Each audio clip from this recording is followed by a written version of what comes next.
Assalamualaikum warahmatullahi wabarakatuh. Bismillahirrahmanirrahim. Alhamdulillahirabbil alamin.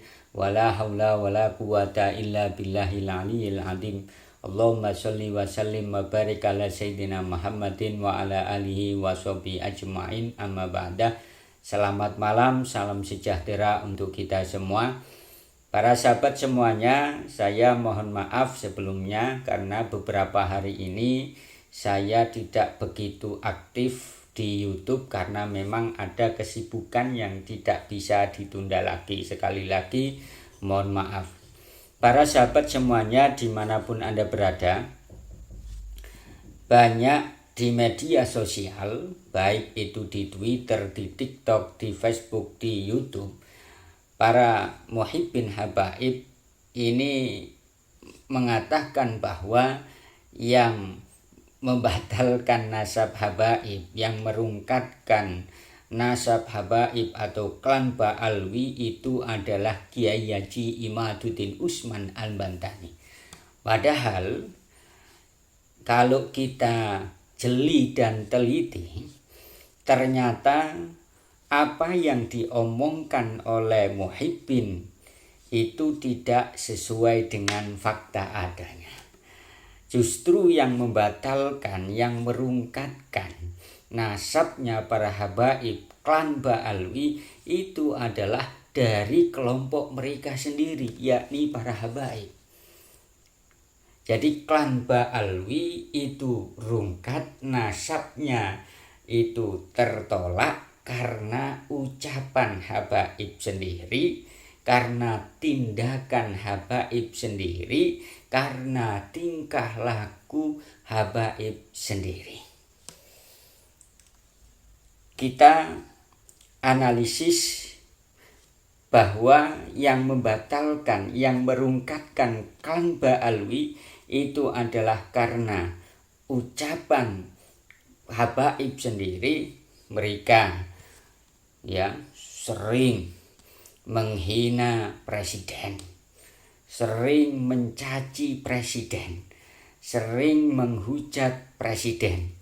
Mereka sering mengucapkan kata-kata kotor untuk menyumpahi seseorang yang tidak sejalan dengan mereka, misalkan dengan sebutan kerucu-kerucu, anjing-anjing, babi-babi dan lain sebagainya.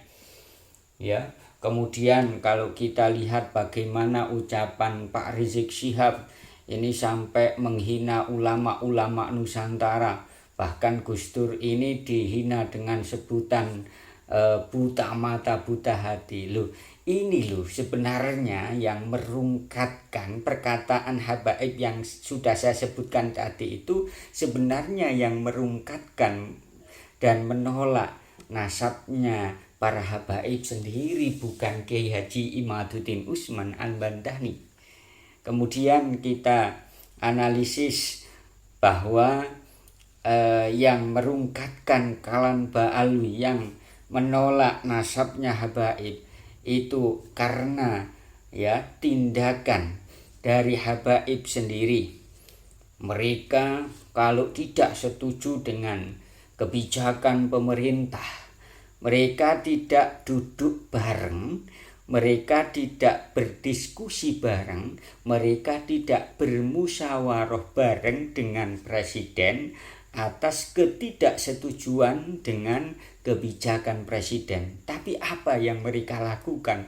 Mereka mengumpulkan massa sambil membawa bendera, kemudian sambil berpakaian ala orang bersih, mengumpulkan massa untuk apa? Pengajian istighosah? Tidak, tapi untuk demo.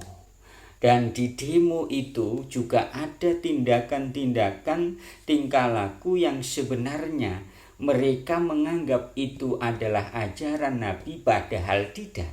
Misalkan mereka demo tapi Masjid Istiqlal dibuat tidur, tapi sholatnya di jalanan. Ini orang yang waras, orang yang waras nanti akan berpikir.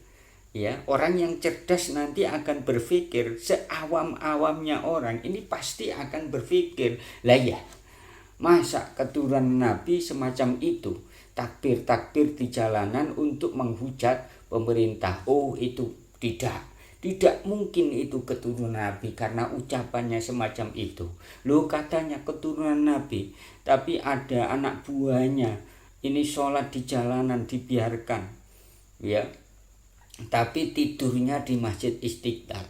Ini jelas bukan keturunan Nabi. Itu sebenarnya. Jadi rungkatnya klan Ba'alwi, rungkatnya nasabnya Habaib itu bukan karena Kiai Haji Imaduddin Usman Al-Bantani, akan tetapi karena tindakan mereka sendiri, tingkah laku mereka sendiri, ya. Kemudian rungkatnya klan Ba'alwi, tertolaknya nasab para habaib ini karena mereka sering mengeluarkan doktrin-doktrin yang mana doktrin-doktrin itu jelas-jelas tidak pernah diajarkan oleh Nabi Muhammad Shallallahu Alaihi Wasallam.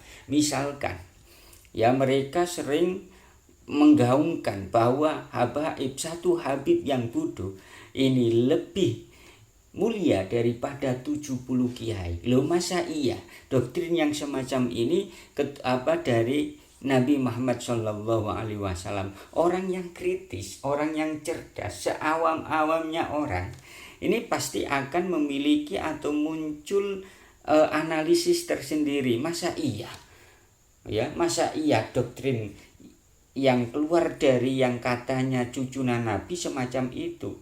Lah, wong manusia itu di hadapan Allah sama kok, ya. Yang membedakan hanya ketakwaan. Manusia itu berpikir semacam itu, sehingga kalau sudah ketemu, oh, ternyata itu bukan ajaran Nabi Muhammad Shallallahu Alaihi Wasallam, sehingga secara tidak langsung timbul di dalam orang awam atau orang yang melihat tingkah laku doktrin Habib yang semacam itu, hatinya berpikir, iya ya, oh, berarti itu ajarannya salah. Kalau salah berarti bukan dari Nabi Muhammad Shallallahu Alaihi Wasallam. Kalau bukan dari Nabi Muhammad Shallallahu Alaihi Wasallam, oh, berarti itu yang katanya cucu Nabi. Jelas tidak begitu. Jadi yang merungkatkan nasabnya habaib klan Ba'alwi itu dari tingkah laku tindakan mereka sendiri, kelompok mereka sendiri, bukan Kiai Haji Imaduddin Usman Al-Bantani.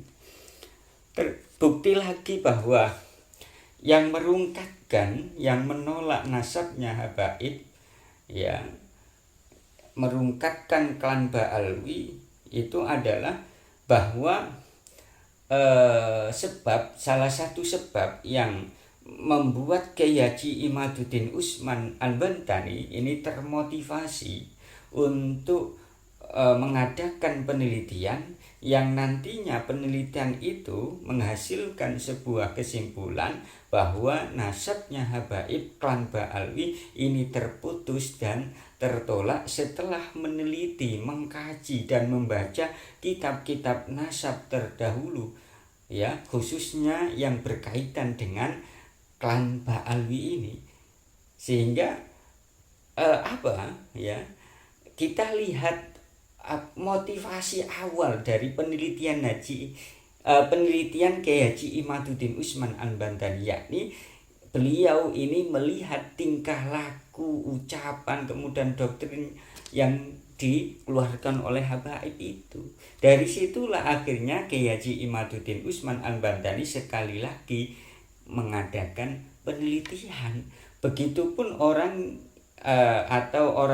kelompok-kelompok yang mereaksi tentang dukungannya terhadap Kiai Haji Imaduddin Usman Al-Bantani karena awalnya yang melihat ucapan, tindakan, tingkah laku dari para habaib sendiri, sehingga salah besar, ya, kalau Kiai Haji Imaduddin Usman Al-Bantani ini selalu dituduh yang merungkatkan klan Ba'alwi, yang menolak nasabnya para habaib, padahal yang menolak nasabnya habaib, yang merungkatkan klan Ba'alwi itu adalah dari kelompok mereka sendiri, yakni para habaib itu sendiri.